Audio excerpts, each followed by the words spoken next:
방송에서 제공하는 투자 정보는 투자 판단에 대한 조언입니다. 방송에서 제공하는 주식의 가치, 가격 상승 및 가격 하락에 대해서는 방송사에서 보장하지 않습니다.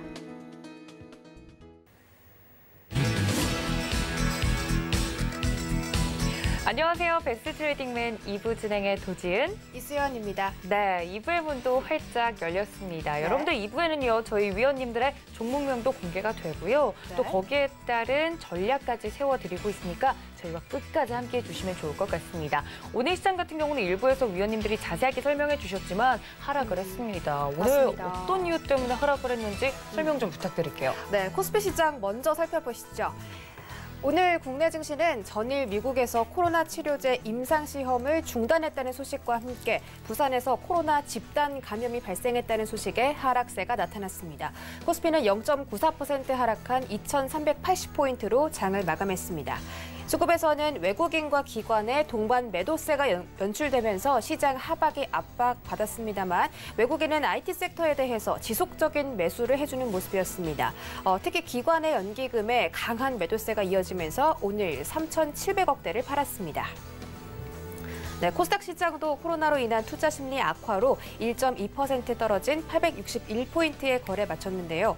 수급에서는 코스피 시장과 마찬가지로 외국인과 기관이 팔자세를 보였습니다. 각각 293억 원, 2,042억 원 매도했고요. 개인들이 4거래일 이상 매수 우위로 마무리하면서 지수 하단을 지지해줬습니다. 환율 시장도 보겠습니다.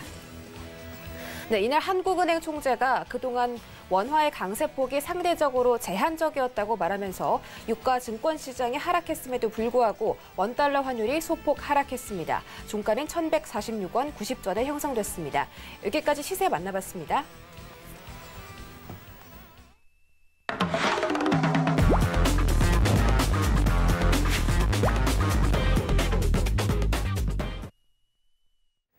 네, 2부의 첫 번째 코너죠. 마켓 초이스 시간입니다. 수급 주체들이 오늘은 시장에서 어떤 종목을 샀고 팔았는지 자세하게 분석을 해볼 텐데요. 첫 번째는 기관이 사들였고 또 팔았던 종목들 알아보겠습니다. 기관의 선택 만나보시죠.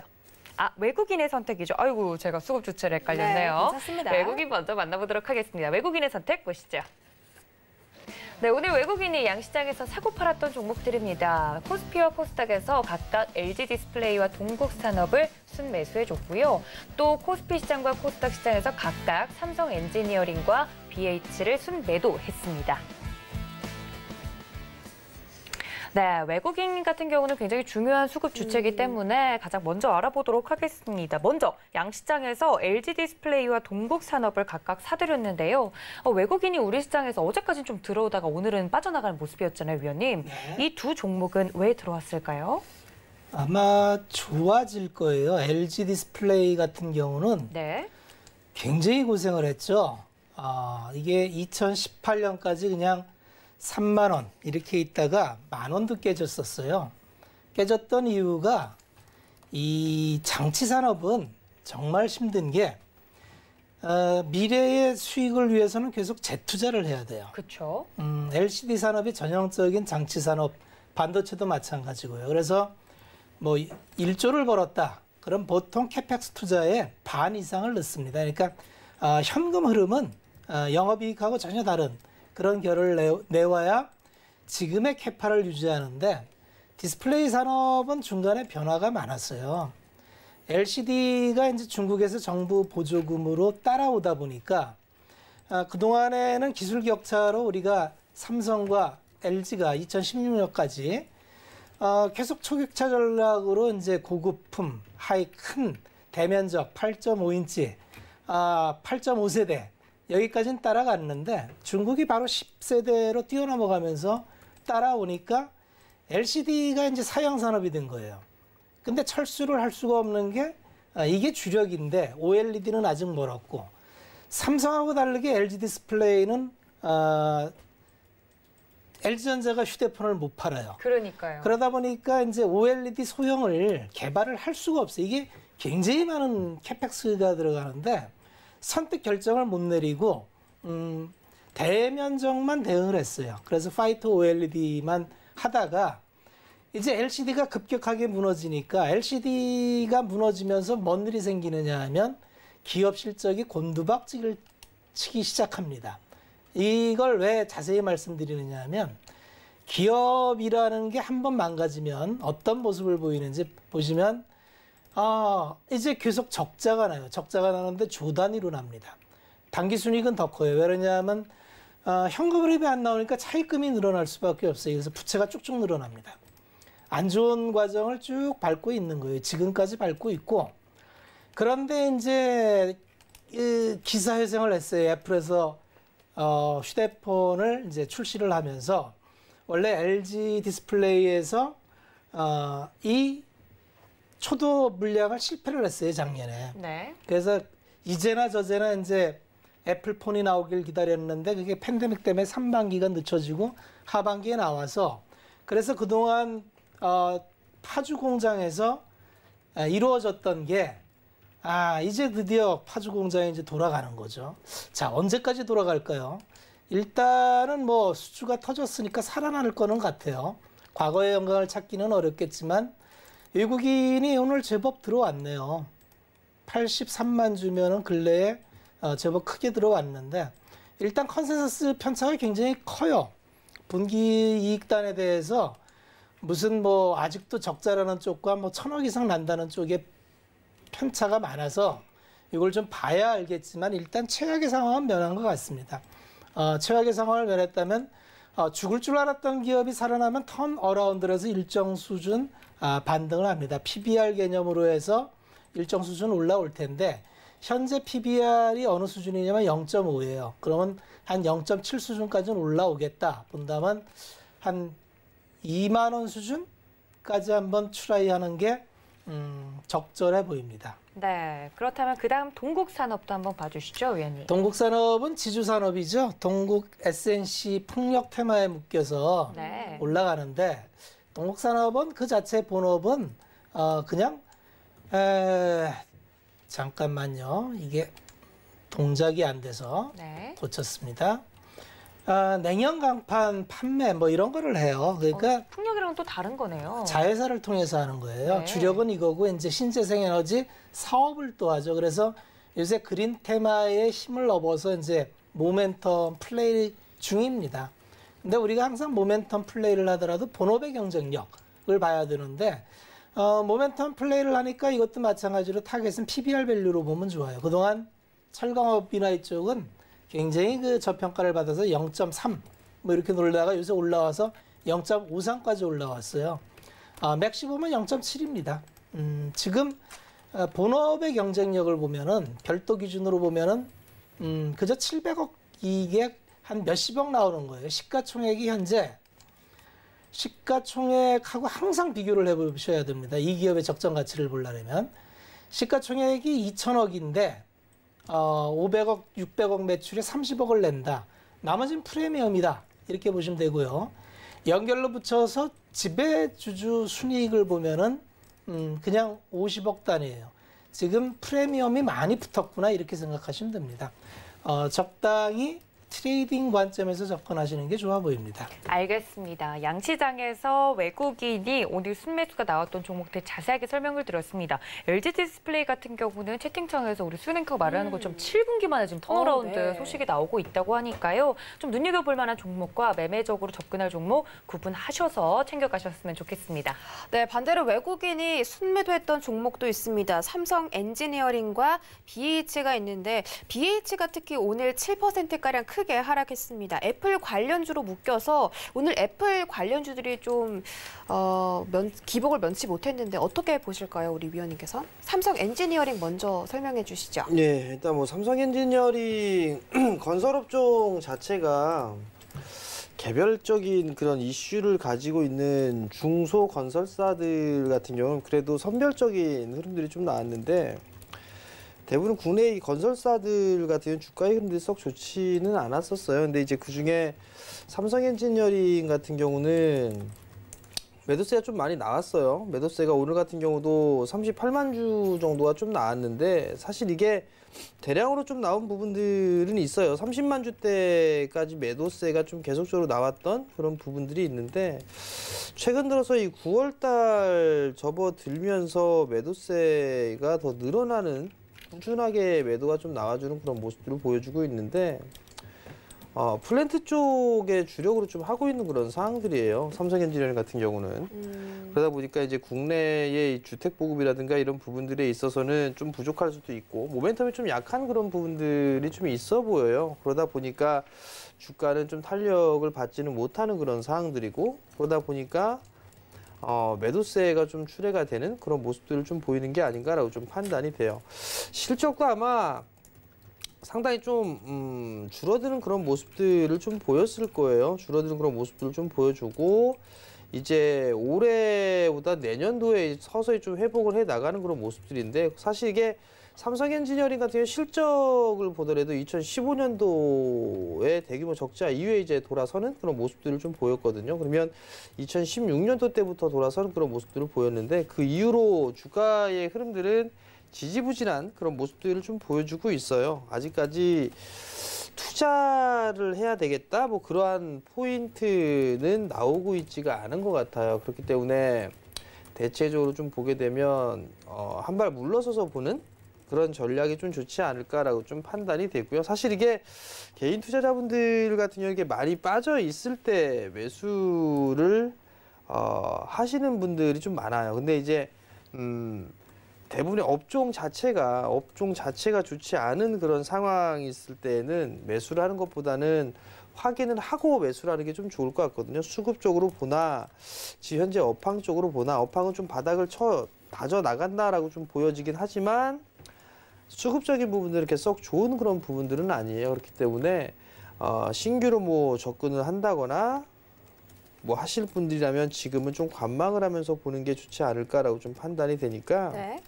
그 분들 좀 기억을 하셨으면 좋을 것 같고요. 두 번째 종목이 이제 BH예요. BH도 오늘 대량으로 좀 매도가 좀 나왔어요.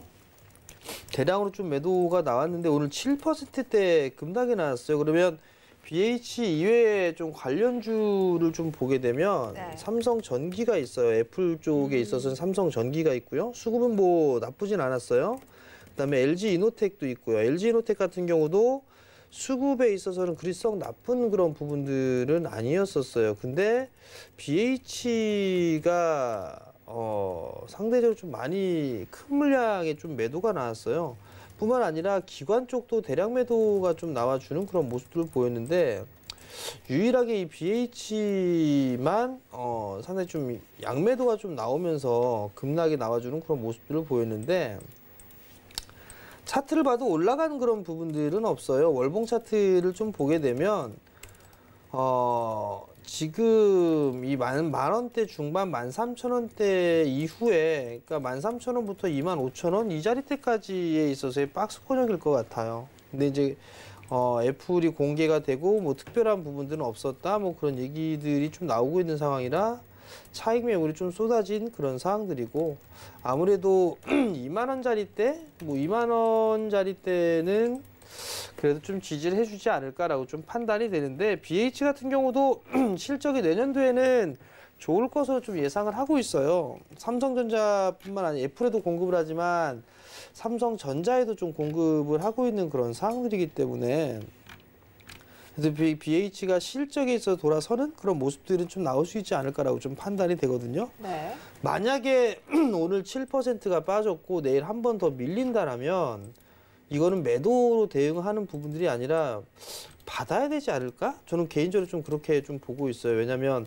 IT 쪽에 있어서는 올해보다는 내년도가 좀 더 좋아질 가능성이 좀 높기 때문에 오히려 이제 한 번 더 밀리는 그런 모습들을 보이게 된다라면 매수로 좀 볼 수가 있지 않을까? 뭐 그렇게 좀 판단을 하고 있어요. 다만 이제 BH가 아직까지 이 해결을 해야 될 부분들은 오버액 이슈가 좀 있어요. 출회될 수 있는 오버액 이슈 물량들이 좀 있는 그런 상황들이거든요. 그 물량까지도 좀 소화를 해야 된다. 그런 측면에서 놓고 봤을 때는 좀 더 박스권역이 좀 더 이어지지 않을까? 뭐 그렇게 좀 판단을 하시고 한 번 더 밀리면 한 2만 원 정도, 2만 원 전후로에서는 거기가 좀 박스 하단 뭐 그 정도로 좀 생각을 하고 단기적으로는 좀 접근을 해봐도 좋다. 그렇지만 네. 추이는 조금 더 지켜봐야 되지 않을까라고 좀 판단이 됩니다. 네, 삼성 엔지니어링은 신규 접근이 좀 자제를 하셨으면 좋겠지만 BH 같은 경우는 2만 원 박스권 밑으로 내려오면은 단기적인 접근에서 가능하다라고 말씀해 주셨으니까 투자 전략 세우기에 한번 참고해 보시기 바라겠습니다. 다음으로는 기관들이 선택한 종목들 화면으로 만나보시죠. 네, 기관이 선택한 종목입니다. 코스피에서는 한국전력 사들였고요. 코스닥에서는 옴니시스템 순매수했습니다. 반대로 코스피 시장에서 신성 ENG 순매도 보였고요. 코스닥 시장에서는 이오플로우 매도했습니다. 네, 한국전력과 옴니시스템이 두 종목이 모두 다 뉴딜수의 정책인지 궁금한데 옴니시스템은 오늘 12%나 급등했거든요. 이렇게 어려운 장 속에서도 12%나 급등한 종목이 있는데 일단 한국전력 먼저 한번 살펴주시죠. 네, 한국전력이 참 거의 뭐 공기업이라고 좀 볼 수가 있을 거예요. 근데 이제 주가가 좀 많이 못 올랐던 가장 큰 이유가 전기 가격 인상 안 하겠다 뭐 이런 얘기들이 좀 많이 나왔었는데 신문 기사에서 나왔나 그랬을 거예요. OECD 국가 중에서 전기료가 가장 저렴한 나라가 한국이다라는 그런 얘기들이 좀 있었거든요. 그러면서 전기 가격을 좀 인상이 필요하다 뭐 이런 기사거리가 좀 있었어요. 만약에 전기료가 인상이 되는 흐름들이 좀 나오게 된다라면 아마 한국전력에는 플러스 알파가 좀 되지 않을까 싶어요. 주가의 부분들은 너무 많이 빠졌어요. 사실 너무 많이 빠져 있는 그런 상황들이라 더 이상 뭐 빠질 자리대는 없지 않을까라고 좀 판단이 되고 그린뉴딜 쪽에 있어서 아마 한국전력이 맡고 있는 축들이라든가 이런 부분들은 분명히 있을 거예요. 거기에 따른 기대감이 분명히 좀 작용을 할 것이고 실적적인 측면을 보더라도 올해 이제 흑자로 좀 전환을 예상을 하고 있는 그런 상황들이거든요. 작년까지는 적자였었어요. 2019년도까지는 적자였었다가 올해 이제 흑자 기조가 좀 유지가 되지 않을까, 턴어라운드가 좀 되지 않을까 예상을 하고 있고, 네, 턴어라운드의 규모는 그렇게 크지는 않아요. 근데 여기서 이제 점진적인 성장을 좀 해 나가거나 그런 부분들은 없어요. 그럼 이제 여기서 키포인트는 그린뉴딜 쪽에 있어서의 이 수익성을 높이는 그런 부분들이 좀 필요하지 않을까? 그게 이제 나머지 이제 과제로 좀 볼 수가 있을 것 같은데, 지금 자리대는 나빠 보이지는 않아요. 나빠 보이진 않는 그런 상황이지만 아직까지 월봉상의 흐름들을 좀 보게 되면 하락세대를 이어가고 있는 그런 상황이에요. 그렇다는 얘기는 만약에 매수로 좀 접근을 해본다라면 월봉상 기준으로 한 20개월선 정도? 그 정도가 한 24,000원에서 한 25,000원 정도일 것 같아요. 그럼 그 정도 때까지는 좀 더 노려봐도 좀 좋지 않을까. 그러면 결국은 이렇게 박스권역으로 좀 진행된다? 뭐 그렇게 좀 생각을 해봐도 되지 않을까 싶어요. 왜냐하면 25,000원 이 자리대가 저항 자리대가 좀 상당히 매물이 많이 있으니까 그럼 이 자리대는 저항으로 좀 본다라고 하게 되면 지금 구간에서는 뭐 빠질 폭보다는 올라갈 폭이 조금 더 남아있는 그런 상황들이네요. 그렇기 때문에 조금 조정을 받았을 때는 매수를 해봐도 좋지 않을까? 근데 이제 개인적으로는 한국전력을 그렇게 좀 권해드리고 싶지는 않아요. 왜냐하면 이게 아직까지 역별거적에 있는 그런 상황들이기 때문에 그리고 실적이 이렇게 확 돌아서서 내년도부터 쫙쫙쫙 치고 나가는 성장을 좀 쫙 해나가는 그런 모습들을 좀 보이게 된다면 기회가 될 수도 있을 것 같은데 그럴 기회를 아직까지는 실적에 대한 예상치를 좀 보게 되면 전망이나 이런 부분을 보게 되면 그렇지는 않단 말이에요. 그렇기 때문에 이걸 장기적인 그런 관점을 좀 보는 것보다는 단기적인 관점으로 좀 보는 게 좋지 않나 그렇게 좀 말씀을 드리고 싶고 오히려 옴니시스템 같은 경우를 좀 보게 되면 오늘 좀 대량 거래가 동반이 됐어요. 그러면 아까 그 한국전력의 차트랑 옴니시스템의 차트랑 좀 보게 되면 좀 다르거든요. 그게 무슨 얘기냐면 이렇게 좀 보고 한번 좀 볼게요. 주식 조금 전에 있었던 거 이렇게 좀 보게 되면 여기가 옴니 시스템으로 해놓고 그다음에 이쪽을 한국전력으로 볼게요. 자, 한국전력 놓고 보게 되면 방향성 자체가 틀려요. 방향성 자체가 틀리다라는 얘기는 지금 가격적인 추세가 밑으로 가고 있는 그런 상황들이고 옴니 시스템은 반대로 위로 올라가고 있는 그런 모습이에요. 이게 하락 추세와 상승 추세라고 좀 보면 되는데 지금 보게 되면 항상 그 말씀을 때 정배열 초입이라는 얘기를 많이 해드렸을 거예요. 지금 이제 잘 안 하고 있지만. 근데 아직까지 한국전력은 정배열 초입 자리는 아니에요.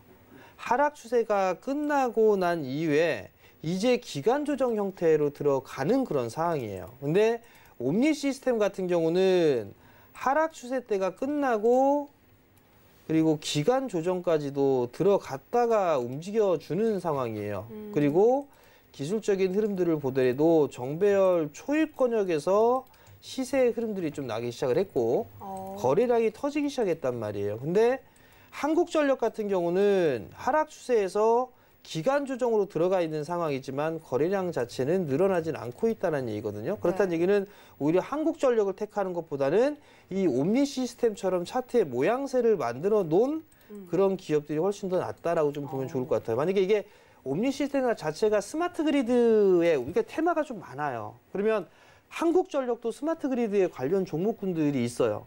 테마에 편성이 될 수가 있거든요. 그러면 한국전력을 하느냐, 옴니 시스템을 하느냐 보게 되면 스마트 그리드에 있어서 관련주들이 움직이게 보면 옴니 시스템이 막 움직이게 되면 옴니 시스템을 사는 게 아니라 대부분 개인 투자자분들은 한국전력을 사거든요.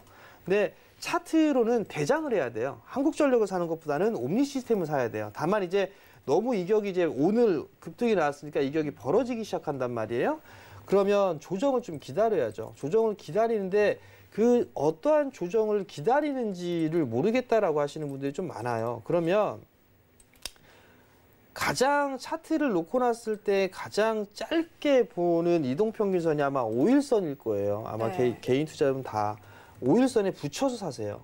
5일선에 붙여서 사면 그나마 이격이 좁혀지는 그런 모습들이 나올 수가 있으니까 그 이격이 좁혀졌을 때 5일선 자리대가 붙어 있을 때 그럴 때를 이격이 좀 벌어졌다가 좁혀진 상황이니까 그때부터 분할 포인트로 좀 잡으면 돼요. 물론 옴니 시스템 이외에 다른 종목군들도 있고 이 이외에 또 스마트 그리드에 관련되어 있는 그런 종목군들도 좀 많을 거예요. 그렇기 때문에 여전히 그러한 종목군들 정부 정책적인 부분들이에요. 그렇기 때문에 관심 있게 좀 봐야 된다는 건 분명하고 여기서 또 하나 오늘 투신은 쪽에서 매수가 들어왔거든요.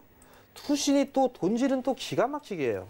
한번 샀다면 시장가로 훑어 사는 그런 특징이 있고 또 무식하게 때리는 습성도 있어요. 그렇기 때문에 탄력적인 측면을 놓고 봤을 땐 기관 중에 성향을 보니까 투신 쪽이 가장 화끈해요. 올릴 때도 화끈하게 올리고 빠질 때도 화끈하게 빠지고. 그러니까 매일 주의해야 될 거는 투신 쪽에서 물량이 차익 매물이 나오느냐 나오지 않느냐 그 부분들만 좀 체크를 해보면 좋을 것 같고요. 아무래도 정부 정책적인 그런 부분들도 있고 실적이나 이런 부분들도 올해 이제 간신히 턴라운드 할 것 같아요. 근데 여전히 성장성에 있어서는 조금 아직 물음표예요. 물음표이기 때문에 이거를 긴 관점으로 본다라는 거는 조금 부담스럽지 않다라고 좀 판단이 됩니다.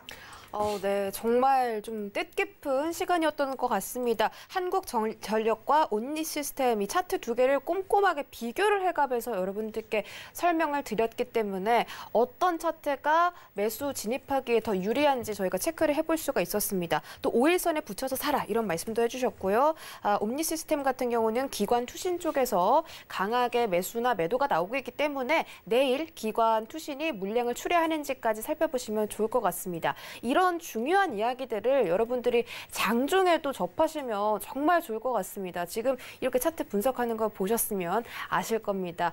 주식 굉장히 좀 잘 흐름 판단하고 계시기 때문에 여러분들 오늘과 같은 어려운 장 정재훈 위원님과 함께 해보시기 바라겠습니다. 노란톡 검색창에 서울경제 정재훈이라고 검색하고 들어오시거나 밑에 나가고 있는 QR코드 휴대폰 카메라 오픈하시고 비추기만 하셔도 장중에 입장 가능하니까 꼭 이 방으로만 들어오셔서 다른 가짜 방과는 비교되지 않는 그런 수준의 리딩 한번 느껴보시기 바랄게요. 자, 그렇다면 기관이 선택했던 오늘 팔았던 종목들도 하나씩 만나볼 텐데요. 신성이엔지 같은 경우는 그린 뉴딜 관련 정책으로 엮이는 또 맞아요. 종목이기도 하고요. 네. 이오플로어 같은 경우는 굉장히 좀 낯설어서 찾아보니까 상장한 지 얼마 안 됐더라고요. 신규 상장 종목이다. 네네. 두 종목 같은 경우는 오늘 기관이 뭐 전체 시장에서도 팔기도 했지만 두 종목을 판단 이유가 있을까요, 위원님? 뭐 특별한 이유가 있겠어요. 사실 신성이엔지는 그린 뉴딜로 지금 가장 핫한데 네네. 신성이엔지는 예전부터 좀 이슈가 있을 때 좀 움직였던 종목이에요. 네. 끊임없이 과거에도 이제 이렇게 이슈 따라서 시세를 냈던 종목인데 이유가 자본금이 많고 주식수가 많다 보니까 아주 괴물 거래량이 터져요. 1억 주 넘는 거래를 최근에 계속 보이고 있죠. 그쵸. 평소에는 뭐 100만 주 이렇게 거래되던 게 한마디로 분들이 이런 종목이 나오면 정말 좋아합니다. 거래가 팍팍 돌아가고 뭐 증권사에서 좋아하는 종목이죠. 1억 주라면은 정말 엄청난 거래량이 돌아가는 건데 오늘은 이제 상대적으로 뭐 거래량이 이렇게 많지는 않았어요. 3,600만 주. 그리고 매도량도 뭐 35만 주. 뭐 이 정도니까 딱히 이렇게 많다. 이렇게 보기는 어려울 것 같고요. 차트적으로 보면 이제 5일선을 잘 지키고 가니까 한 번 더 여기서 뽑나 이런 기대를 가질 수도 있겠습니다. 투자적 관점에서 한번 볼게요. 밸류적으로는 그럼 그렇게 매력이 있는가라고 보면은 본업은 마찬가지로 이게 예전에 반도체나 디스플레이, 클린룸 뭐 이런 적을 하다가 갑자기 방향을 틀어서 이제 태양광 관련 사업을 해요. 그래서 태양광 관련 사업도 하고 뭐 발전 시스템 이런 거 하고 ESS를 하니까 사업권이 굉장히 중요하겠죠. 그런데 물을 만났죠. 정부에서 갑자기 그린 뉴딜 정책 방향을 정해서 아까 보여줬다시피 엄청난 돈을 뿌려준대요. 그러다 보니까 갑자기 리포트들이 나오면서 컨센이 막 올라갑니다. 그래서 컨센이 어떻게까지 나오나 보니까 2년 후를 볼게요. 내후년에 7,200억 매출에 영업이익이 430억, 당기순이익이 360억 정도를 예상을 한다는데 이미 시가총액은 6,500억이에요. 그리고 프리미엄 차트를 보니까 역사적 고점을 뚫어서 하늘 뚫고 지붕픽을 하네요. 네. 자, 자본금을 봤더니 900억이 넘어요. 자본금이 900억이 넘는 건 좀 자본금이 너무 많습니다. 이 정도 매출에 900억이라는 거는 역시 좀 무겁다 이렇게 봐야 되고요. 투자적 관점에서 따라 들어가는 거는 비효율이죠. 투자적 관점에서는 내 타겟의 업사이드가 보일 때 들어가는 건데 추가적인 2년을 땡겨도 20배다. 업사이드가 그렇게 보이지는 않네요. 그렇게 본다면 기술적 대응이고 가치로 보면은 아주 눌림목이 나와야 접근이 가능하다. 이렇게 말씀을 드리겠고 네. 기술적 대응은 제가 전문가가 아니라서 기술적 대응을 잘하시는 분이 서울경제에 많이 계시거든요. 그분들한테 한번 상담을 해보시면 좋을 것 같습니다. 네. 두 번째 종목은 이오플로우라는 기업인데요. 뭐 저평가가 됐다 뭐 이런 이야기가 나오고 있더라고요. 모르겠어요. 저평가인지. 이게 뭐 인슐린 그 관련해서 일회용으로 뭐 주사제 하는 거 하고 네. 인공체정 개발한다는데 사실 이 시장을 제가 뭐 스타디해 본 적이 없어서 신규 상장 종목은 자료가 없어요. 그래서 맞아요. 이게 IPO 할 때 이걸 스타디를 따로 해야 되는데 아쉽게도 이오플로우는 제가 지금 처음 보는 종목이라서 사실 이 시장에 대해서 제가 선지식을 갖고 있지를 않습니다. 그래서 시장 규모나 성장성이나 이걸 보고 판단해야 되는데 근데 상장하고 나서 많이 올랐네요. 그렇게 본다면 시가 21,000원에서 한 더블 정도 올라가 있는데 이 기업의 성장성을 빗대서 어느 정도가 적정 가격인지 알 수가 없고요. 다만 신규 상장 종목은 한 3개월이 지나야 대개 이제 보호예수 물량이라는 게 있어서 그 락인 풀리는 일정을 좀 확인을 해봐야 됩니다. 그래서 무턱대고 따라가기보다는 수급 풀리는 거, 락인 물량을 좀 확인하고 대응하시는 게 좋을 것 같습니다.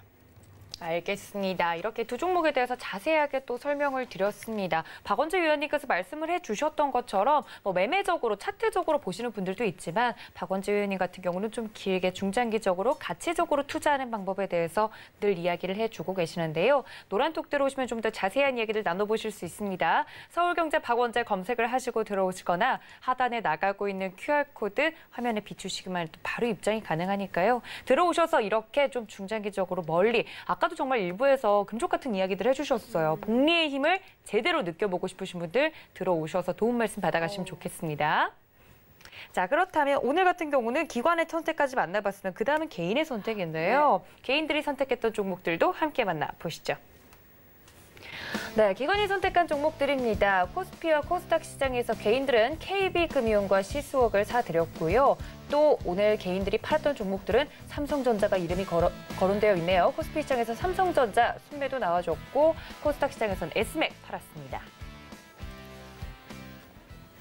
네, 개인들의 아무래도 2020년 들어서 동학개미 운동이라는 이야기가 나올 만큼 개인들의 힘이 굉장히 셌었는데 오늘 같은 경우는 양시장에서 KB금융과 시스웍을 먼저 사들였습니다. 한 종목씩 좀 만나볼 텐데요. 금융 관련된 종목들을 사들였습니다. 의원님 어떻게 보는 게 좋을까요?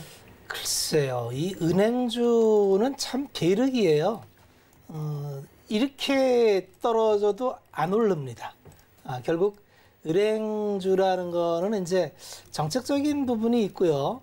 산업적인 부분이 있는데 정책적인 부분이 요새 좀 많이 작용을 하는 것 같고요. 산업적인 측면에서 보면은 은행주는 기본적으로 이제 님비라 그러죠. 예대차가 기본 수익인데 금리가 이렇게 떨어져 있으면은 님비가 나오지를 않습니다. 그러니까 기본적으로 수지 구조가 좀 좋을 수가 없고요. 그럼에도 불구하고 돈을 못 버느냐? 돈 잘 법니다. 작년에도 4조 4천억 영업이익이 났고요. 아마 올해도 뭐 이 정도 날 것 같고요. 그런데 이제 시가총액이 얼마인가 보면은 16조예요. 그러니까 퍼 기준으로 한 5배, PBR 기준으로 이제 0.42배인데 이게 올라가려면은 결국은 ROE나 ROA가 조금 더 높아져야 되는데 사실 이게 천수답으로 막혀 있어요. 국내 은행들의 제일 큰 문제는 그동안에 스스로 그 90년 IMF 때 은행을 살리려고 그 이전에는 금융기관을 다 칸막이를 쳤었습니다. 그래서 제2금융권은 투자하는 증권사나 제2금융권이 하고 은행은 여수신을 하고 의자에서 도입되는 거는 뭐 단자에서 들여오고 이런 식으로 나눠줬었는데 IMF 때 이제 은행이 부도나다 보니까 은행한테 업무를 다 몰아줬죠. 그래서 펀드도 팔고 다 합니다. 그래서 이제 은행이 백화점이 됐는데 그러고 지금 시간이 20년이 넘어 흘렀는데 은행이 딱히 자기 개발 업무를 한 게 없어요. 여전히 여수신 예대마진에 의존하고 나머지는 부가 업무로 이렇게 하다 보니 사실 최근에 사모펀드 이제 이슈나 이런 게 터졌었죠. 그러니까 은행에서 투자 상품을 파는데 주기적으로 사고가 터집니다. 여전히 투자 상품에 대해서 굉장히 좀 맹점이 많고요. 그러다 보니까 사실 은행주를 바라보는 관점이 싸긴 너무 싼데 여기서 좋아질 수 있나? 라는 의심이 계속 있는 거예요. 이게 유동성이 이렇게 몰려 들어와서 지주화사하고 은행주가 지금 딱 두 개가 그 모양인데 이게 개선되기 위해서는 은행 스스로가 좀 업무를 정말 투자 부분과 예대 업무를 분별을 해서 좀 저마다 각 은행마다 천편일률적으로 부동산 담보대출이나 이런 걸 주업으로 하지 말고 이젠 또 IB 같은 경우도 허가받았으면 그런 쪽으로 또 좀 개발도 해보고 좀 그랬으면 하는 바람입니다. 어쨌든 개인적으로는 싸긴 너무 싼데 그닥 그렇게 손이 잘 안 나가는 섹터 그렇게 말씀을 드리겠습니다. 네, 그다음은 시스웍인데요. 시스웍이라는 기업은 이제 이거는 또 이슈 따라가는 거죠. 뭐 이게 진단키트 BBB라는 종목이 있어요. 진단키트 개발하는데 이게 셀트리온과 뭐 항원 진단키트를 공동 개발했다 해서 이렇게 쭉 올렸어요. 근데 항상 이제 이렇게 이슈 따라가는 종목은 좀 조심해야 됩니다. 주식은 좀 예측 가능성이 있어야 되는데 세상에는 뭐 눈만 뜨면은 새로운 게 나와요. 뭐 카더라. 이 기업이 뭔 신기술을 가지고 뭘 만들었는데 이게 세상을 바꾼다는 얘기는 매일 나옵니다. 근데 그렇게 매일 나오는 거 계속 추적해 보면은요. 뭐 그렇게 결과가 나오는 기업은 잘 없어요. 네. 그런데 어쨌든 뉴스 플로우로 따라서 한번 얘기한 대로 거래량이 붙고 차트를 만들고 왜? 돈이 들어왔기 때문에 여기 들어온 돈은 이거를 차익을 실현해서 나가야 되거든요. 그래서 이제 뒤에 받쳐줄 새로운 세력을 원하니까 계속 뉴스를 뿌리게 돼 있습니다. 좋은 얘기를. 판단은 이제 투자자가 하는 건데 가급적이면 아까 말씀드렸듯이 예측 가능한 투자를 하시는 게 복리에 조금 맞지 않겠느냐 그렇게 말씀을 드리겠습니다. 네, 오늘 개인이 순매수했던 2개의 종목까지 알아봤으니까요. 이 점들 참고하시면서 매매해 보시면 좋을 것 같습니다. 네, 다음으로 개인이 팔았던 종목들 삼성전자와 S맥입니다. 삼성전자에는 외국인들이 6거래일 연속으로 지금 순매수가 들어왔는데 개인들은 팔았거든요. 이거 어떻게 된 일이죠? 네. 왜 웃으시죠? 그 삼성전자를 사실 9월 그 추석 들어가기 전부터 이제 말씀을 좀 드리기 시작을 했어요. 사시라고. 네, 매수를 좀 하시라고 98,000원 밑으로는 사시라고 좀 말씀을 드렸는데 네.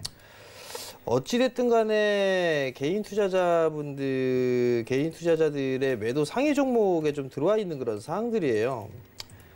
무거워서 그럴 거예요. 업종 대표주이기도 하고 그다음에 시가총액의 거의 20%에 육박하는 시가총액의 비중을 보여주고 있고 탄력적으로 좀 움직이질 못해서 좀 그랬던 것 같아요. 근데 이제 보면 삼성전자 실적 발표를 했어요. 서프라이즈가 좀 나왔었고요. 근데 보통 보면 실적 발표 전후로 해서 주가가 좀 밀려 내려오는 그런 모습들을 좀 보이는데 이번에는 조금 다르지 않을까 그런 판단을 하거든요. 지수는 제 개인적으로 지수하고는 삼성전자하고 좀 밀접하게 좀 봐야 되지 않나라고 좀 판단이 돼요. 제 개인적으로 판단은. 근데 그 부분들을 또 보게 되면 하나는 삼성전자고요. 이게 삼성전자고 하나는 코스피 지수예요. 지수에 대한 부분들을 보게 되면 2019년도 이후에 밀려 내려오고 난 이후에 다시 이제 넘어가지 못했어요. 삼성전자 같은 경우. 근데 코스피를 좀 봐야 되겠죠?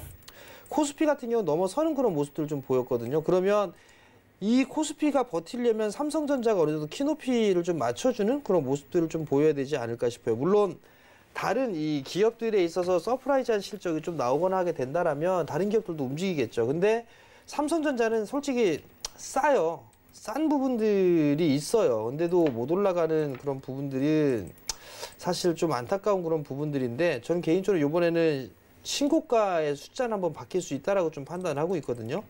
사상 최고가가 올해 1월 달에 찍었던 62,800원이에요. 전 이 자리 때는 한번 넘어설 수 있다. 장중의 흐름이라도 넘어설 수 있다로 좀 보고 있고요. 그 근거는 반도체 쪽이 안 좋을 거다라는 얘기들을 하고 있어요. 근데 이게 내년 초에는 돌아설 것이다라고 전망이 좀 다시 나와주고 있는 그런 사항들이고 5G 쪽 사업을 하고 있고 비메모리 쪽도 이제 점차적으로 확대를 좀 해 나가고 있는 그런 사항들이에요. 그러다 보니까 실적은 좀 점진적으로 좋아질 수 있다라는 거, 뭐 스마트폰 부분에서 내년도에 화웨이에 대한 수혜를 좀 받을 수 있다라는 점, 그러한 측면에서 놓고 봤을 때 실적은 더 좋아질 수밖에 없다라고 좀 판단이 돼요. 그러면 내년도 시장은 어쩌면 삼성전자가 끌어 나갈 수 있는 그런 모습들도 보일 수 있다라고 좀 생각을 하고 있거든요. 그만큼 숫자가 좀 잘 나오기 때문에 나올 것으로 전망이 되기 때문에 그래요. 물론 4분기 때 좀 주춤할 것이다라는 그 부분들도 있어요. 그렇지만 그럼에도 불구하고 삼성전자의 주가는 여전히 싸게 평가를 받고 있다라는 부분들에 있어서는 여전히 뭐 긍정적으로 좀 봐도 좋지 않나라고 좀 판단이 되고 있거든요. 외국인들 같은 경우는 지수를 사기 때문에 지금 6거래일 연속적으로 좀 매수를 해주고 있는 그런 상황들이에요. 개인 투자자들만 매수를 하고 있고 기관 쪽도 매도가 오늘 나왔지만 그렇게 큰 물량들은 아닌 것 같아요. 그리고 한 부분들만 더 보게 된다면 마이크론 테크놀로지 같은 경우도 지금 보게 되면 하이닉스랑 좀 차트가 비슷한 그런 모습들이거든요. 근데 하이닉스 또한 마찬가지로 주가의 흐름이 좀 괜찮단 말이죠. 그러면 삼성전자라고 못 갈 이유는 없어요. 필라델피아 반도체지수 같은 경우도 최고가를 좀 기록을 해주고 있고, 그러면 전 또 시간이 지나면 지날수록 삼성전자 쪽에서는 더 우호적인 반응이 좀 나올 수 있지 않을까라고 좀 판단이 되기 때문에 지금 만약에 삼성전자를 가지고 계신다라고 하게 되면 보유를 좀 더 해 나가는 게 맞다라고 좀 보여지고요. 없다라고 보여진다라면 좀 조정을 기다렸다가 매수 타이밍을 좀 잡아보는 그런 전략이 좋지 않을까라고 좀 판단이 되고, 정배열 초입이잖아요. 그죠? 정배열 초입에서 만들어가 있는 그런 사항들이니까 그 부분들을 좀 기억을 하시면 좋을 것 같고, 이 자리대가 넘어가게 된다라면 기술적인 흐름상에서 놓고 봤을 때의 파동을 크게 물어보면 8만 원대 정도는 나와요. 근데 8만 원은 가봐야 알 수 있는 그런 부분들인 것 같고요. 개인적으로 놓고 봤을 때의 파동적인 그런 부분들을 보게 되면 7만 원 언저리대까지는 나올 수 있다라고 좀 보고 있거든요. 그렇기 때문에 내년도의 시장은 삼성전자를 좀 봐야 된다. 그러면 올해 말부터 해서 내년도까지는 삼성전자를 봐야 되니까 그 부분을 좀 기억을 하시고, 조정 시에는 좀 매수 관점으로 보는 전략을 유지를 하셨으면 좋겠고요. 네. 그다음에 이제 S맥이에요. S맥은 참 별 테마가 다 붙었어요. 네. 폴더블 테마도 붙었다가 제약바이오 테마도 붙었다가 뭐 마스크도 붙었다가 뭐 이런 부분들이 있는데, 숫자가 좀 찍히긴 찍혔어요. 올해 좀 턴어라운드가 될 것이다라는 그런 전망들이 있었어요. 연초부터 그런 부분들이 있었었고, 실적이 좀 돌아설 것이다, 더 좋아질 것이다, 그런 부분들 얘기가 나왔는데, 일단 상반기 때까지는 이미 작년의 실적은 넘어섰어요. 넘어서 있는 그런 부분들이고, 17년도에 턴어라운드가 되고 난 이후에 아마 올해 최고 실적을 내는 것 같아요, 보니까. 그러한 부분들 때문에 주가가 그래도 빠지지 않고 버텨주고 있는 그런 모습들을 보여주고 있는데, 월봉 차트를 좀 보게 되면 이 자리대가 2,500원 자리대예요. 이 자리대 좀 저항 자리대로 좀 봐야 되지 않나라고 좀 판단이 되거든요. 근데 이제 일봉 차트를 보게 되면 다시 내려왔다가 반등이 좀 나와주는데, 큰 목표치가 나왔어요. 이렇게 큰 목표치가 나와주고 난 이후에 밀려 내려오는데, 여기서는 이 밀려 내려오고 난 이후에 다이렉트로 이렇게는 못 갈 거예요. 거래량이 줄어들고 있는 상황이기 때문에 거래량이 늘어나는 그런 모습들이 나오게 된다라면 이렇게 뻗어나갈 수 있을 거예요. 근데 그렇지가 않다라면 아마 여기에서 밀려 내려오는 그런 모습들을 보였으니까 다시 한번 되눌릴 거예요. 그러면 이 구간에서의 박스 권역이냐, 아니면 이렇게 해서 다시 한번 더 되눌리느냐, 이 부분들이 나올 거예요. 그렇기 때문에 이 종목 또한 마찬가지로 추격 매수는 좀 자제하는 그런 전략이 좋을 것 같고요. 만약에 단기적으로 좀 접근해 본다라고 하게 되면 1,800원 정도 대, 그 정도 때는 괜찮아 보입니다. 네, 삼성전자가 앞으로 7만 원, 8만 원까지 시세가 나올 수 있다라고 말씀해 주시면서 2021년을 삼성전자가 이끌어갈 수 있다라는 중요한 말씀 챙겨드리도록 하겠습니다. 네, 이렇게 위원님들께서 말씀해 주셨던 사항들 모두 참고 부탁드리고요. 마켓 초이스 여기서 마무리하고 저희는 슬기로운 주식 생활로 다시 돌아올게요. 잠시만요.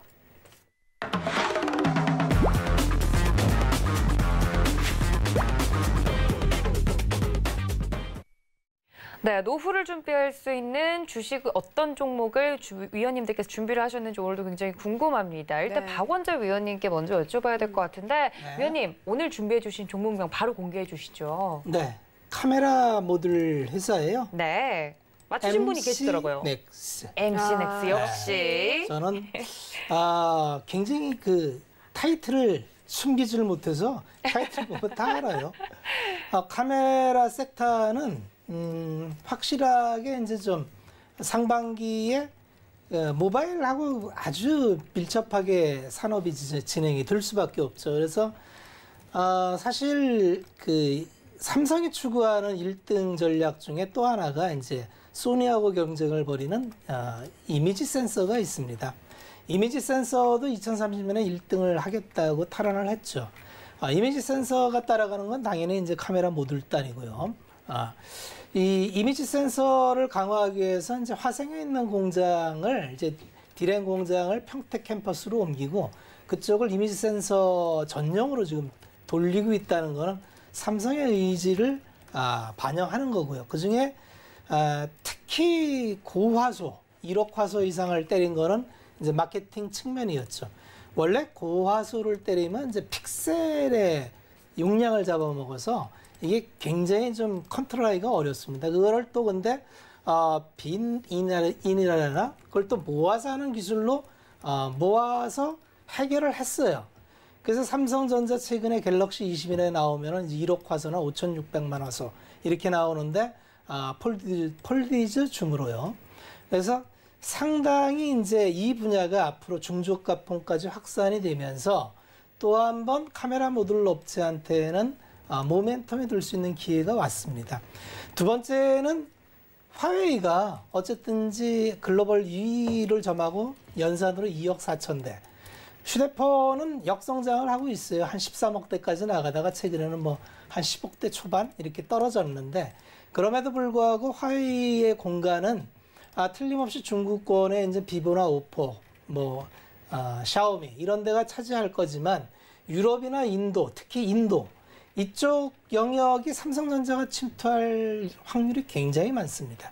그러면 화웨이 바뀐 거를 이제 한 5회사가 나눠 먹는다면은 한 삼성전자도 한 3,200만 대 정도로 이제 더 늘어날 것 같은데 큐가 늘어나면 당연히 이익이 올라갑니다. 네. 자, 간단하게 이제 밸류를 볼게요. 아까하고 틀리죠. 내년도 밸류를 땡겨오면 내년에 1조 5천억에 1,000억 이익이 나는데 현재 6,600억입니다. 밸류적으로 크게 문제가 없고요. 목표가를 한 45,000원 잡고요. 손절가 32,500원에 잡고 가격은 지금부터 해갖고 한 35,000원 초반까지 그냥 쭉 분할로 한번 들어가 보십시오. 내년에 좋은 일 있을 것 같습니다. 네, 박원재 위원님께서 말씀해 주신 오늘의 종목 MC넥스였습니다. 목표가 45,000원까지 말씀을 드렸으니까 이 점 참고하시면서 대응해 보시면 좋을 것 같습니다. 네, 바로 우리 정재훈 위원님의 노후 대비 종목 들어보도록 하겠습니다. 위원님 공개해 주시죠. 네. 네. 제가 준비한 종목이 뭐냐면요. 네. 제일기획이에요. 제일기획을 좀 말씀을 좀 드려야 될 것 같은데 사실 많이 올랐어요. 종목군들, 시장의 종목군들도 많이 오르고 있고 제일기획 같은 경우도 3월 달에 11,000원대에 있던 주가가 이제 2만 원대에 있는 그런 상황들인데 실적이나 이런 부분들을 보게 되면 수혜를 좀 받았던 그런 부분들도 있고 피해를 받았던 그런 부분들도 있는데 아마 냉정하게 얘기하면 제일기획도 피해 사실 좀 솔직히 모르겠어요. 광고 쪽에 있어서 하는 그런 부분들이라 이게 온라인 마케팅이라든가 이런 부분들을 했을 때 오히려 반대적으로 좀 수혜가 될 수 있지 않을까? 뭐 그런 생각도 좀 드는데 일단 올해 전망치는 작년하고 좀 비슷해요. 작년하고 좀 비슷하고 내년도에 한 15% 정도 성장을 할 것으로 좀 예상을 하고 있는 그런 상황들인데 네. 매출은 좀 줄어드는 그런 부분들이 좀 아쉬운 그런 부분들이 있어요. 어찌됐든 간에 꾸준하게 좀 성장을 해 나가는 그런 부분들이 있는 그런 상황들이고 배당 수익률이 뭐 3.4% 작년 기준으로 3.4%였었어요. 근데 아마 오늘 기준으로 조금 타이밍을 좀 잘 보겠네 한 4% 정도 때까지 나올 수가 있을 것 같아요. 그럼 은행 이자인 2배 정도 좀 예상을 해볼 수가 있을 것 같고요. 그러면은 어찌됐든 간에 노후를 좀 보고 하는 그런 부분들이라 뭐 일봉 볼 필요성은 없을 것 같아요. 월봉 차트를 좀 보시게 되면 박스예요. 이렇게 박스 권역에서 이제 박스 중심 권역의 자리를 잡아가고 있는 그런 상황들이에요. 그러면 요 자리 때만 지지해 준다라면 다시 이제 상단 자리 때까지는 흐름들이 좀 나올 수 있지 않을까라고 좀 판단이 되거든요. 그렇기 때문에 이러한 부분을 좀 보면 좋지 않을까라고 좀 판단이 되고요. 매수 가격을 좀 눌러줄 때 보세요. 22,000원 밑으로 좀 보시면 좋을 것 같고요. 목표가는 1차적으로 일단 시장이 조금 뒤숭숭하니까 한 25,000원 정도 좀 잡아드리도록 하겠고요. 네, 손절 가격은 한 2만 원 정도 제시를 좀 해드리도록 하겠습니다. 네, 오늘 정재훈 위원님께서 정재훈 위원님께서 제일기획 말씀해 주셨는데 우리 지은 앵커님께서 좀 바로 설명해 주시죠. 네, 맞습니다. 정재훈 위원님께서 말씀해 주셨던 오늘 제일기획 같은 경우 목표가 25,000원까지 말씀을 드렸으니까요. 노후 준비에 딱 맞는 종목으로 저희 두 위원님께서 이야기를 해주셨으니까 이 점까지 모두 참고 부탁드립니다. 그럼 오늘 나눴던 이야기들 화면으로 함께 정리해 보시죠.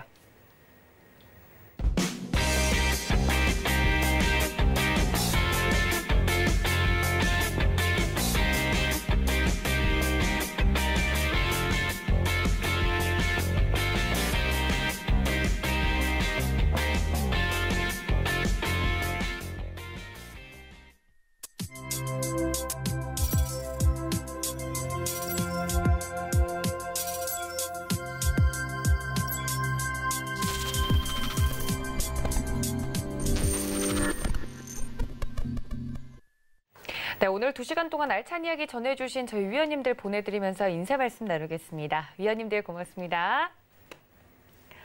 또 본 방송에서 제공해 드린 정보는 투자 판단에 대한 조언일 뿐 해당 주식의 가치나 수익률을 보장하고 있지는 않고요. 또 서울경제TV는 자본시장 통합법 준수하고 있습니다. 1:1 투자 상담과 유사 수신행위 등 모든 불법 사항을 엄중하게 금지하겠다는 말씀까지 전해드리면서요.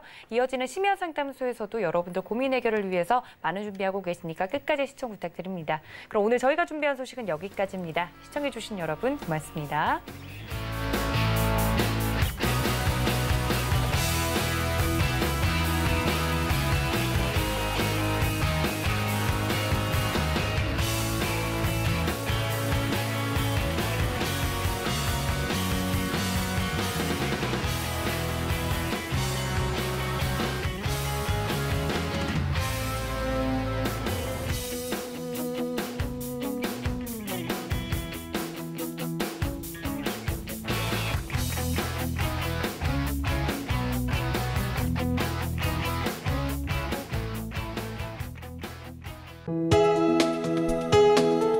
본 방송에서 제공하는 투자 정보는 투자 판단에 대한 조언입니다.